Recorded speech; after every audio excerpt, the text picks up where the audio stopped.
इसकी मुख्य किरदार है पावनी, जो शहर के सबसे बड़े बिजनेसमैन राहुल सिंघानिया की इकलौती बेटी थी।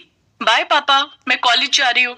जस्ट 1 सेकेंड, मैं भी ऑफिस के लिए निकल रहा हूँ, तो मैं तुम्हें ड्रॉप कर दूंगा। थैंक्स पापा, but I am getting late. आप आराम से नाश्ता कीजिए, मैं निकल रही हूँ। अरे रुको ना बेटा, मैं आ तो रहा हूँ। पावनी के पापा राहुल ने अपने हाथ में सैंडविच लिया और वो पावनी के साथ जाकर कार में बैठ गए। ड्राइवर, पहले कॉलेज ले चलो, पावनी को ड्रॉप करके फिर ऑफिस चलना। हाँ पावनी, और बताओ कैसा चल रहा है कॉलेज में? फर्स्ट क्लास पापा। बेटा, मुझे समझ नहीं आता कि शहर के इतने बढ़िया बढ़िया कॉलेज छोड़कर तुमने उस टीचर कॉलेज को क्यों चुना? पापा, भले ही मेरा कॉलेज सरकारी है, लेकिन वहाँ के टीचर्स सबसे बेस्ट हैं। आपके सो कॉल्ड बढ़िया कॉलेजेस में फैसिलिटीज तो बहुत हैं, पर वहाँ की टीचर्स, उन्हें सिर्फ अपनी सैलरी से मतलब होता है, स्टूडेंट से नहीं। अब श्याम भैया, बस यही रोक दो। यहाँ क्यों? कॉलेज तो अभी आगे है ना? नहीं पापा, मेरे फ्रेंड्स बाहर ही खड़े होंगे और मैं उनके सामने आपकी इस महंगी गाड़ी से नहीं उतरना चाहती। इतना कहकर पावनी गाड़ी से उतर गई और फिर सर, पावनी मैडम कितनी समझदार है ना। हाँ, आखिर बेटी किसकी है?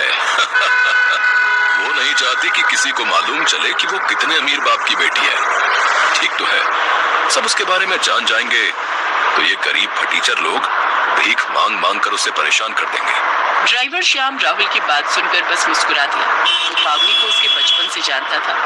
वो समझता था कि पावनी असल में अपने दोस्तों के सामने अपने पापा के पैसों का दिखावा नहीं करना चाहती। असल में लोगों को लेकर पावनी और उसके पिता की सोच में काफी अंतर था।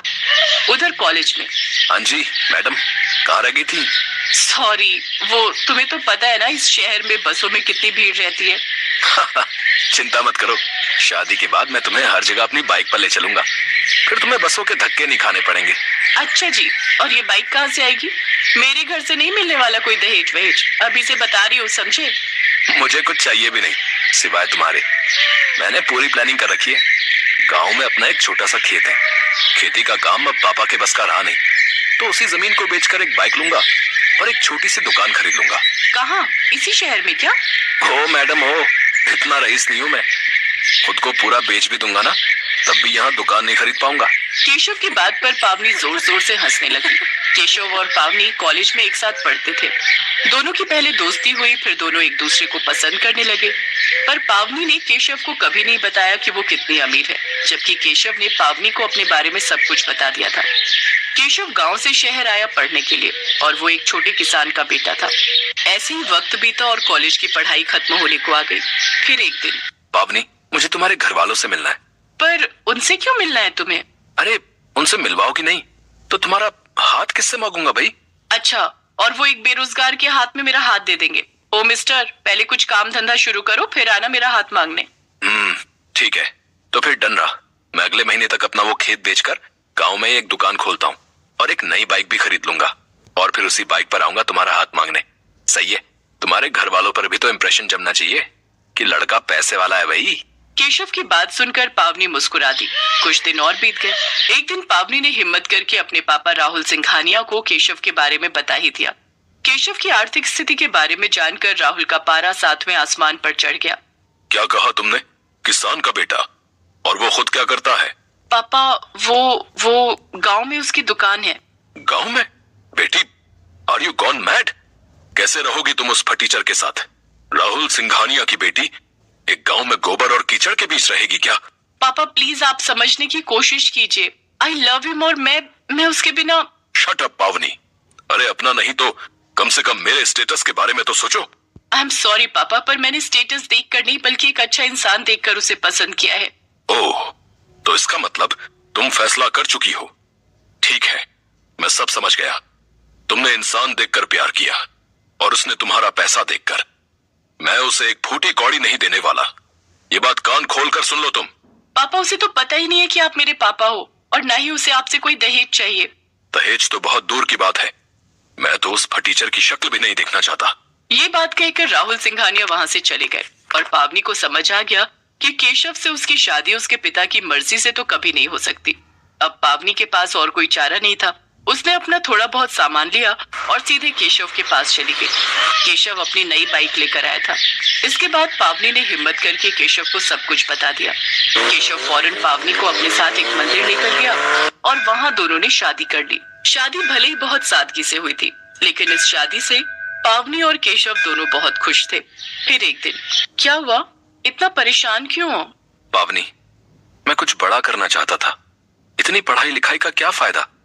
यहाँ गांव में रहकर मैं अपना टैलेंट वेस्ट कर रहा हूँ। ऐसा क्यों सोच रहे हो?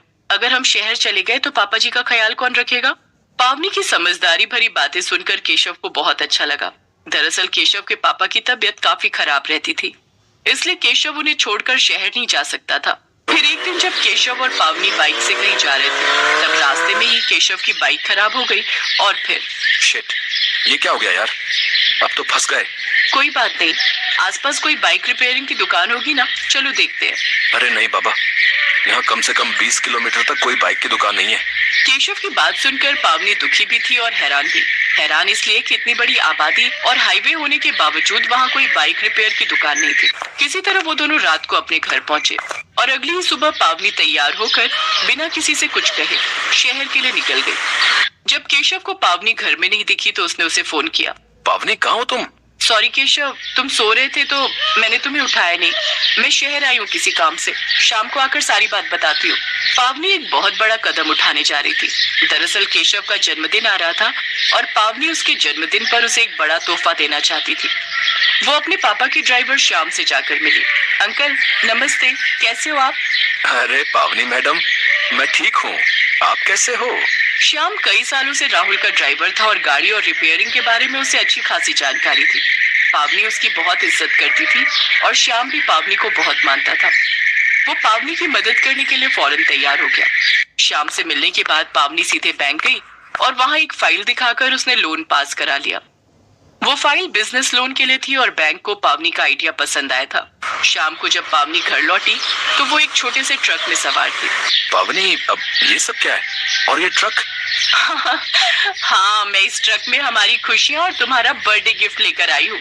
जैसे ही ट्रक वाले ने ट्रक का गेट खोला तो दिखाई दिया कि पूरा ट्रक छोटी बड़ी कई सारी पेटियों से भरा पड़ा था, जिनमें बाइक रिपेयरिंग के लिए जरूरी हर सामान मौजूद था। केशव को कुछ समझ नहीं आ रहा था।